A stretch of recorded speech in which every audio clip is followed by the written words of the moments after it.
महान तपस्वी महर्षि विश्वामित्र अपनी कठोर तपस्या के द्वारा ऐसी अद्भुत आध्यात्मिक शक्ति प्राप्त कर चुके थे। वर्षों तक उन्होंने वन में तपस्या की। उनकी तपस्या इतनी प्रचंड थी कि उसका प्रभाव केवल पृथ्वी तक ही सीमित नहीं रहा, बल्कि स्वर्गलोक तक उसकी ऊष्मा पहुंचने लगी। देवताओं के राजा देवराज इंद्र इस शक्ति से चिंतित हो उठे।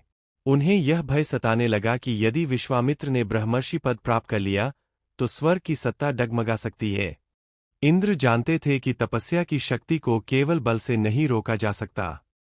उन्होंने एक उपाय सोचा, तपस्या को भंग करने का उपाय। इंद्र ने स्वर्ग की सर्वश्रेष्ठ, अत्यंत सुंदर, कलाओं में निपुण अप्सरा मेनका को अपने दरबार में बुलाया और आदेश दिया कि वह पृथ्वी पर जाकर विश्वामित्र की तपस्या भंग करे।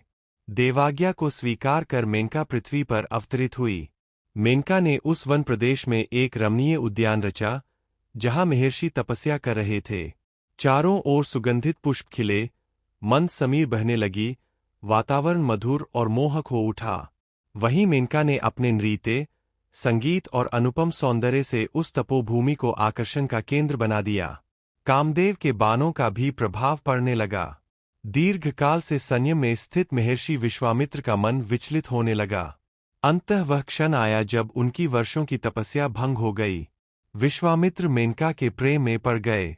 उन्होंने तपस्वी जीवन त्याग दिया और कुछ समय तक मेनका के साथ सांसारिक जीवन व्यतीत किया। इस दिव्य मिलन से मेनका गर्भवती हुईं। समय आने पर हिमालय की मालिनी नदी के पावन तट पर मेनका ने एक अत्यंत सुंदर कन्या को जन्म दिया। यह कन्या दिव्य तेज, कोमलता और सौंदर्य से युक्त थी। उधर महर्षि विश्वामित्र को अपने कर्तव्य का पुनः बोध हुआ। उन्होंने यह समझ लिया कि सांसारिक बंधन उनके तप के मार्ग में बाधा है।